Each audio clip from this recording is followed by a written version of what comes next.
ఈరోజు చాలా సంతోషం. మొట్టమొదటి రోజు రాజంపేటకు వస్తానే వారి సతీమణి ఇక్కడున్న ఎమ్మెల్యే క్యాండిడేటు సుబ్రహ్మణ్యం సమయం నుంచి నాకు పరిచయం ఉంది. మా కుటుంబానికి దగ్గర పరిచయాలు ఉన్నాయి. కొంచెంసేపు మైక్ లేదు కదా, అందుకని కలిసికట్టుగా మేము రాజంపేట అసెంబ్లీ పార్లమెంట్ రెండు కూడా ఖచ్చితంగా మీరందరూ కూడా మద్దతు ఇవ్వాలని నేను కోరుతున్నాను. నాకు ఆంజనేయులు గారు మద్దతు ఇస్తారని పూర్తిగా నాకు నమ్మకం ఉంది. అక్కడ పువ్వు కట్టాడు,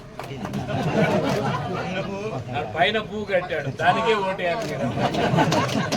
అందుకని ఆయన హృదయపూర్వకంగా ఆహ్వానించి పూలు కట్టి ఇదే మన గుర్తు అని చెప్పే విధంగా పూలు కట్టాడు. అందుకని ఖచ్చితంగా నాకు సహాయం చేయాలని కోరుకుంటూ ఇక్కడ వచ్చేసిన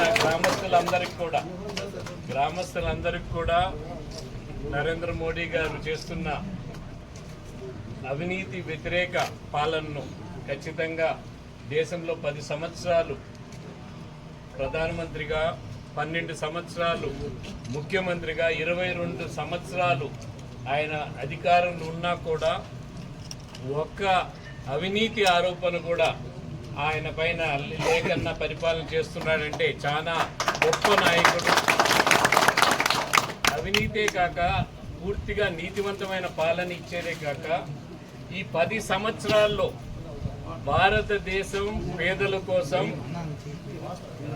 పేదలకు సేవ చేస్తేనే భారతదేశం పునాదులు బాగా గట్టిగా అవుతాయనే ఉద్దేశంతో ఒక్క రోజు కూడా సెలవు పెట్టకన్నా శ్రమజీవుడు నరేంద్ర మోడీ గారు. అందుకని ఆయన నాయకత్వంలో మీరందరూ కూడా ఖచ్చితంగా సహాయం చేయాలి.